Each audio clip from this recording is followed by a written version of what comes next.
Glory be to God Almighty, the Son, Holy Spirit, one true God. Honorable Governor Sri Justice P.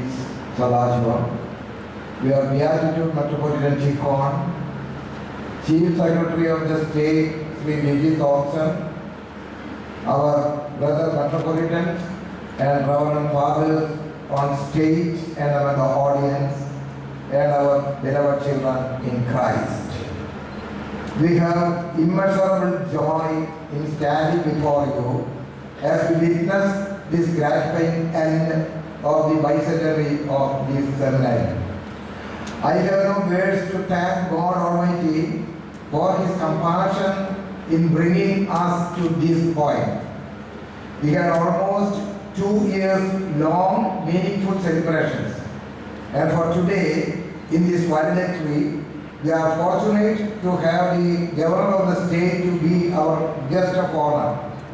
And we have been blessed with the presence of the Primate of the Orthodox Church in America, representing our ecclesiastical fraternities. We have these celebrations not as an exclusive achievement of the Church, but these were to commemorate the modest contributions this place had made to our great nation. Again, we have the celebrations to recollect on how we have worked for the glorification of the kingdom of God.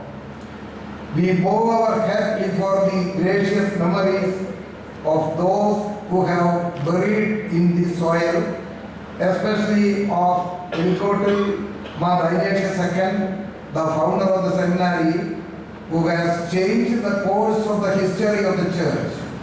We commence a year-long commemoration of his memory, his ascetical life, his vision, and his openness to meaningfully collaborate with the civil authorities helped the founding of this place. May the memories about him help us in moving forward. In the presence of the Honorable Government of the state, once again, I would like to thank the Honorable President of India in releasing a postal stamp commemorating the bicentenary of the seminary. All this makes us more and more responsible to our great country and to the church. Once again, I thankfully acknowledge the gracious presence of our reverend guests, which make this celebration more meaningful. Thank you, and now kindly allow me to switch over to Malayalam. കർത്താവിൽ അനുഗ്രഹിക്കപ്പെട്ടവരെ, Malankara orthodox സഭയുടെ ഹൃദയം എന്ന് വിശേഷിപ്പിക്കാവുന്ന ഒരു പുണ്യഭൂമിയാണ് കോട്ടയം പഴയ സെമിനാരി. 200 വർഷങ്ങൾക്ക് മുൻപ് ഒരു ആചാര്യ ശ്രേഷ്ഠൻ അഥവാ പുലിക്കോട്ടിൽ ജോസഫ് പറമ്പാൻ, അദ്ദേഹം ജനിച്ച നാടും വളർന്ന വീടും വേണ്ടെന്ന് വെച്ച് സഭയുടെ ശിലാകേന്ദ്രം എന്ന് വിളിക്കപ്പെടുന്ന ഈ അക്ഷരനഗരിയിലേക്ക് കടന്നു വന്ന് പരിശുദ്ധ സഭയെ അനന്ത ഭാവിയിലേക്ക് എങ്ങനെ പാകപ്പെടുത്തിയെടുക്കണം, രൂപപ്പെടുത്തിയെടുക്കണമെന്ന് മനസ്സിൽ സ്വപ്നം കണ്ട് ഇച്ഛാശക്തിയോടെ പ്രവർത്തിച്ച് ദൈവത്തിന്റെ കരുണയിൽ ആശ്രയിച്ച് തിരുവിതാംകൂർ ഗവൺമെന്റിന്റെയും മിഷണറിമാരുടെയും സ്നേഹ ആദരവുകൾ പിടിച്ചുപറ്റി ഇവിടെ ഈ മഹസ്ഥാപനം സ്ഥാപിക്കുകയായിരുന്നു. ഈ പുണ്യഭൂമി മലങ്കര സഭയുടെ ഹൃദയമാണ്, ശിലാകേന്ദ്രമാണ്. 200 വർഷങ്ങൾക്ക് മുൻപ് സഭയുടെ ചരിത്രം രൂപപ്പെടുന്ന ആ പ്രക്രിയയ്ക്ക് ആ പിതാവ് ആരംഭം കുറിച്ചു. ഒരു സഭയുടെ വഴികാട്ടികളായി പരിഗണിക്കപ്പെടുന്ന വൈദികരെ വാർത്തെടുക്കാനുള്ള ഒരു പഠിത്ത വീട് അഥവാ ഒരു പരിശീലന കേന്ദ്രം സഭയ്ക്ക് മുഴുവനുമായി സമഗ്രമായി ഒരു ഏകീകരണ ഭാവത്തോടെ ഇപ്രകാരം ഒരു വിദ്യാഭ്യാസ സ്ഥാപനം, ഒരു വൈദിക പരിശീലന കേന്ദ്രം ആരംഭിക്കുവാനുള്ള ദീർഘവീക്ഷണം അദ്ദേഹത്തിന് ഉണ്ടായിരുന്നു. മാത്രമല്ല, ഇംഗ്ലീഷ് വിദ്യാഭ്യാസവും ഇവിടെ ആരംഭിക്കേണ്ടത് സമൂഹത്തിന്റെ വളർച്ചയ്ക്ക് ആവശ്യമാണെന്നും അദ്ദേഹം കണ്ടിരുന്നു. മിഷണറിമാരുമായുള്ള അദ്ദേഹത്തിന്റെ ബന്ധം മലങ്കര സഭയ്ക്ക് ഒരിക്കലും മറക്കാനാവാത്ത ഒരു പടുത്ത വീട് ഇവിടെ നിർമ്മിക്കുവാൻ തക്കവണ്ണം അദ്ദേഹത്തിന്റെ ഇച്ഛാശക്തി ആ വിധത്തിൽ വളരെ ശക്തമായിരുന്നുവെന്ന് നമുക്കറിയാം. എന്തിനു വേണ്ടിയാണ് അദ്ദേഹം ഈ വൈദിക സെമിനാരി സ്ഥാപിച്ചത്? സഭയുടെ വിശ്വാസികളുമായുള്ള ആദ്യ ബന്ധം പുലർത്തുന്നത് ആചാര്യ ശ്രേഷ്ഠന്മാരാണ്. ഈ ആചാര്യ ശ്രേഷ്ഠന്മാരുടെ ജീവിതം കൊണ്ട്, അവരുടെ അറിവ് മുഖാന്തരം, അവരുടെ ആരാധനാ ശൈലിയിലൂടെ, അവരുടെ ജീവിത അനുഭവങ്ങളിലൂടെ സാധാരണക്കാരനായ വിശ്വാസികൾക്ക് അവരുടെ ആധ്യാത്മികമായ ജീവിതം എങ്ങനെ കെട്ടിപ്പടുക്കണമെന്ന് അവരെ ബോധവൽക്കരിക്കുകയും വഴി നടത്തുകയും ചെയ്യുന്ന ഇടയ ശ്രേഷ്ഠന്മാരായി അവരെ പാകപ്പെടുത്തുക എന്നുള്ളത് ഈ സെമിനാരിയുടെ ഒരു മുഖ്യ ലക്ഷ്യമായിരുന്നു. വൈദികരെ വാർത്തെടുക്കുന്നതോടൊപ്പം എത്രയോ പരിശുദ്ധന്മാരെ ഈ വിദ്യാഭ്യാസ അഥവാ ഈ പഠിത്ത വീട് മുഖാന്തരമായിട്ട് മലങ്കര സഭയ്ക്കും ദൈവരാജ്യത്തിനും പ്രയോജനപ്പെടുവാനൊക്കെ വേണം പാകപ്പെടുത്തിയെടുത്തു എന്നും നമുക്കറിയാം. പ്രഖ്യാപിക്കപ്പെട്ട പരിശുദ്ധന്മാരും പ്രഖ്യാപിക്കപ്പെടാത്ത പരിശുദ്ധന്മാരും അവർക്ക് ആധ്യാത്മികമായി വളരുവാനുള്ള ഇടം ഈ സെമിനാരിയുടെ സ്ഥാപനം മുഖാന്തരമായിട്ട് ലഭിച്ചു എന്നുള്ള വസ്തുതയാണ്. മൺറോ സാഹിബിനോടും അതുപോലെ തന്നെ അന്നത്തെ തിരുവിതാംകൂർ ഗവൺമെന്റിനോടും മിഷണറിമാരോടും ഒക്കെ ധാരാളം കടപ്പാട് ഈ മലങ്കര സഭയ്ക്ക് ചരിത്രത്തിന്റെ താളുകളിൽ ഉണ്ടെന്നുള്ളത് ഇന്നും നാം തിരിച്ചറിഞ്ഞേ മതിയാകും. ഒരുപക്ഷേ മലങ്കര സഭ നിലനിന്നത് ഈ ആരാധനയുടെ അടിത്തറയിലാണെന്ന് ഞാൻ വിശ്വസിക്കുകയാണ്. ഈ പഴയ സെമിനാരിയുടെ ക്യാമ്പസിലേക്ക് കടന്നു വരുമ്പോൾ ഒരു ചൈതന്യം നമ്മെ മുട്ടിയൊരുങ്ങുന്നുണ്ട് എന്നാണ് എൻ്റെ ബോധ്യം.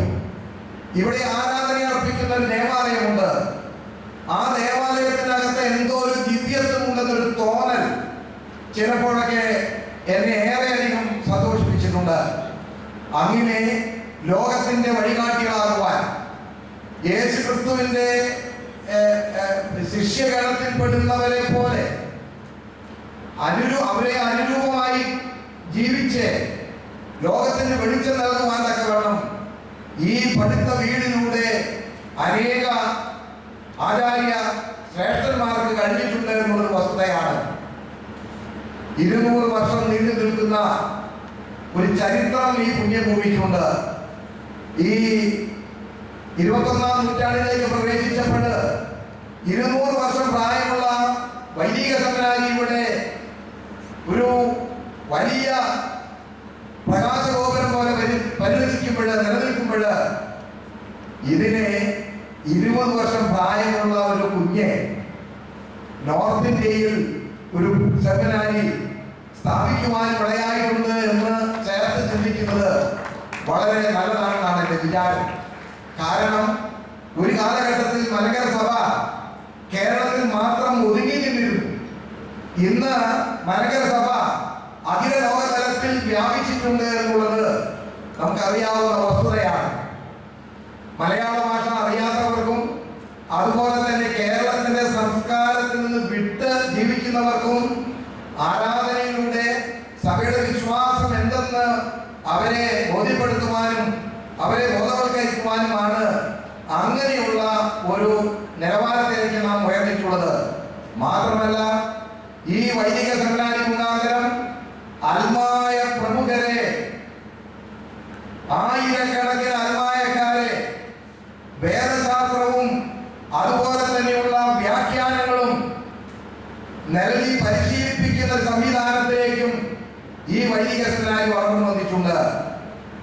അതുപോലെ സംഗീതം ആരാധനയുടെ ഒരു നാഡീഞരമ്പ് പോലെയുള്ള ഒരു അനുഭവമാണ്. ആ വഴിയിൽ നാം മുന്നേറിയിട്ടുണ്ട്. വേദശാസ്ത്രം മാത്രമല്ല, ആരാധന അടിത്തറയിൽ നിന്നുകൊണ്ട് ജീവിത വിശുദ്ധിയിലൂടെ മാത്രമേ ഭൗതിക ശക്തിയെ കീഴ്പ്പെടുത്തുവാൻ കഴിയുകയുള്ളൂ എന്നുള്ള ഒരു വലിയ സന്ദേശം ഈ വൈദിക സെമിനാരി ജീവിതത്തിലൂടെ കടന്നു പോകുമ്പോൾ ആ വൈദിക ശ്രേഷ്ഠത ലഭിക്കുമെന്നാണ് എൻ്റെ ബോധ്യം. അതുകൊണ്ട് ഈ വൈദിക സെമിനാരിയുടെ 200-ാം ആണ്ട് ആഘോഷിക്കുമ്പോൾ തുടങ്ങിയിടത്തല്ല നാം ഇപ്പൊ എത്തി നിൽക്കുന്നത് എന്ന് കൂടെ നാം കരുതേണ്ടിയിരിക്കുന്നു. 200 വർഷങ്ങൾക്ക് മുൻപുണ്ടായിരുന്ന വെല്ലുവിളികളല്ല ഇന്ന് 21-ാം നൂറ്റാണ്ടിലുള്ള ഒരു സാധാരണ വിദ്യാർത്ഥി നേരിടുന്നത് എന്നും കൂടെ ഉൾക്കൊണ്ടുകൊണ്ട് ഈ വൈദിക വിദ്യാഭ്യാസ കേന്ദ്രത്തിന്റെ അനേക പ്രവർത്തന ശൈലിയിലെ വ്യത്യസ്ത മേഖലകളിലൂടെ ഇത് വികസിച്ച് വളർന്ന് വലുതാകുകയാണ്. തീർച്ചയായും ഈ വിദ്യാഭ്യാസ സ്ഥാപനം, ഈ പഠിത്ത വീട് ആരംഭിച്ച ആ പിതാവിന്റെ ദൈവാശ്രയവും ദീർഘവീക്ഷണവും ഇച്ഛാശക്തിയും ഇന്നത്തേക്കാൾ എത്രയോ അധികം വെല്ലുവിളികൾ ആ പിതാവ് ഒരുപക്ഷെ ഇത് സ്ഥാപിച്ചെടുക്കുവാൻ നേരിട്ട് കാണുമെന്ന് ഒരുപക്ഷെ നമുക്ക് ഊഹിക്കുവാനായിട്ട് കഴിയുമെന്ന് ഞാൻ സംശയിക്കുകയാണ്. ഞാൻ ദീർഘിപ്പിക്കുന്നില്ല. ഇപ്രകാരം ഒരു മഹാസമ്മേളനം ഇവിടെ സംഘടിപ്പിച്ച് കേരളത്തിന്റെ ഗവർണർ പ്രിയപ്പെട്ട ജസ്റ്റിസ് സദാശിവന്റെ സാന്നിധ്യവും അതുപോലെ തന്നെ മലങ്കര സഭയുടെ അഭിമാനപുത്രൻ എന്ന് വിളിക്കപ്പെടുന്ന ഈ സദസ്സിൽ പോലും അദ്ദേഹത്തിന്റെ സഭയോടും അദ്ദേഹത്തിന്റെ ജീവിത ദൗത്യത്തെ കുറിച്ചും നിർലോഭം സംസാരിക്കുവാൻ ധൈര്യം കാണിച്ച പ്രിയപ്പെട്ട ജിജി തോമസിനോടും അതുപോലെ തന്നെ അമേരിക്കയിലെ ഓർത്തഡോക്സ് ക്രിസ്ത്യൻ ഓഫ് അമേരിക്ക എന്ന സഭയുടെ തലവൻ അഭിമന്യനായ ബിയാറ്റിറ്റ്യൂഡ് ബിഷപ്പ് തോമസ് ടിക്കോൺ അങ്ങനെ ഒരു സദസ് ഇവിടെ സംഘടിപ്പിച്ച് ഈ പ്രകാശ ഗോപുരമാകുന്ന ഈ പഠിത്ത വീടിന്റെ വ്യത്യസ്ത മേഖലകളിലുള്ള വളർച്ചകളെ കുറിച്ച് നാം ദൈവസന്നിധിയിൽ ഹൃദയം നിറഞ്ഞ നന്ദിയോടെ നമ്മെ തന്നെ സമർപ്പിക്കുകയും കാലത്തിന്റെ വെല്ലുവിളികളെ നേരിടത്തക്കവണ്ണം നാം പാകപ്പെടുകയും ആവശ്യമുള്ളത്ര കരുതലുകൾ സ്വീകരിച്ചുകൊണ്ട് ഈ വൈദിക സെമിനാരിയുടെ പ്രവർത്തനം കൂടുതൽ ലോകമെമ്പാടും വ്യാപിക്കാൻ ഇടവരട്ടെ എന്ന് പ്രാർത്ഥിക്കുകയാണ്. ഒരിക്കൽ കൂടെ എല്ലാവരോടുമുള്ള എൻ്റെ സ്നേഹവും ആദരവും അറിയിച്ചുകൊണ്ട് എൻ്റെ അധ്യക്ഷ പ്രസംഗം ഞാനിവിടെ ഉപസംഹരിക്കുന്നു. Receive the blessings from your holiness, the Baba Triveni. Now a briefing about the governor. The most expected moment. We have treasured for long to share a stage with this illustrious personality.